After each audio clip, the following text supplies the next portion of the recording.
Hi guys, thanks for tuning in. This is my second wildcard draft. This one is to include Salah. And another consideration is also having a full 11 players playing for Gameweek 8. So that's something that I'm aiming to do here as well.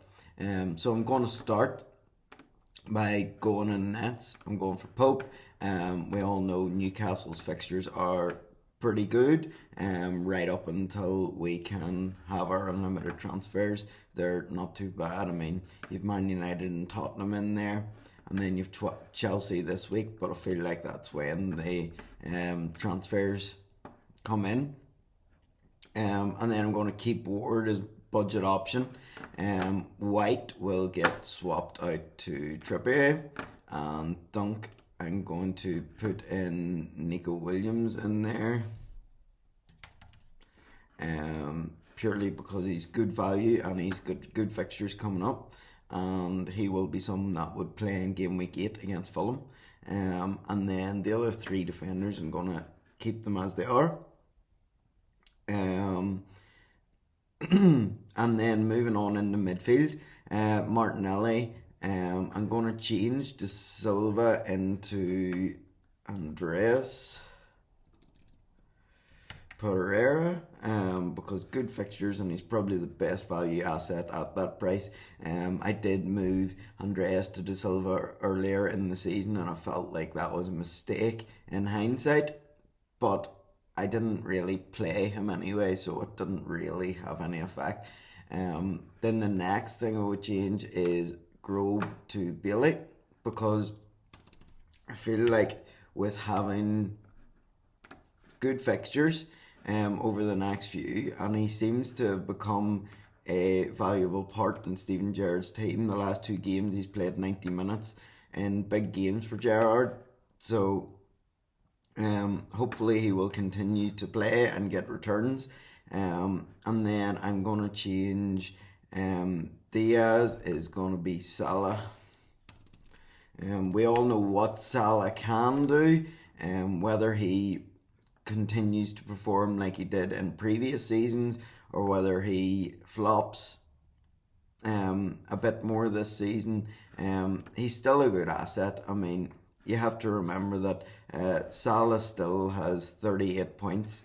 And if you look at midfielders, the highest points for a midfielder is 42. So, I mean, he hasn't been a complete flop, but yet we're all complaining about him.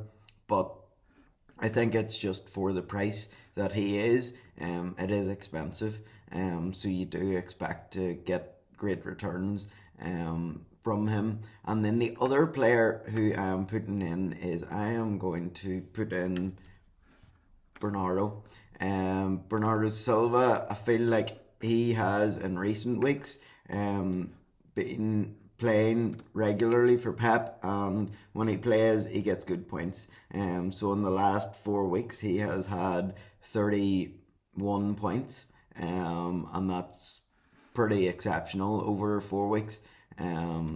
If you calculate that, 31 divided by 4, 7.75 over the last 4 weeks.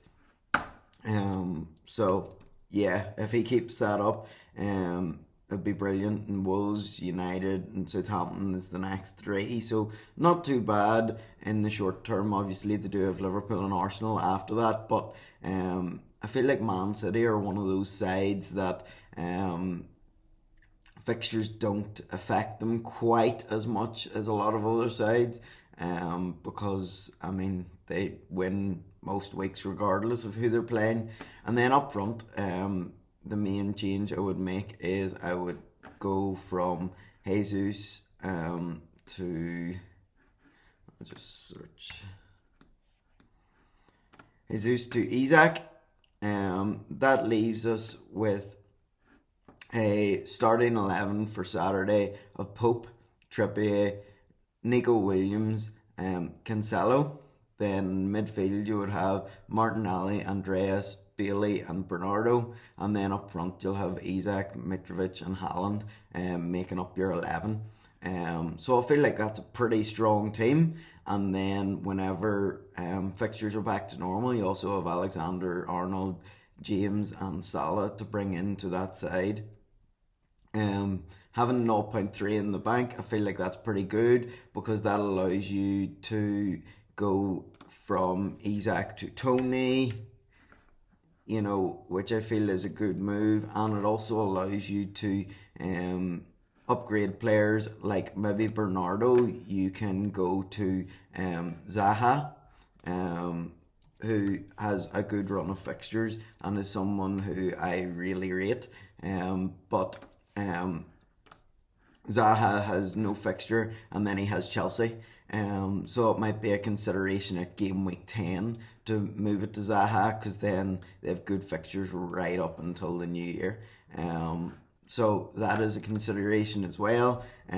So it just kind of helps you with those price rises. But for now, obviously Bernardo is someone who I would have in there, and it actually kind of works out well if you go a couple of weeks and then change to Zaha, because I mean Bernardo has good fixtures for 3 weeks, and then they have Liverpool and Arsenal. So if at that point you went to Zaha, it'd probably be a pretty good shout.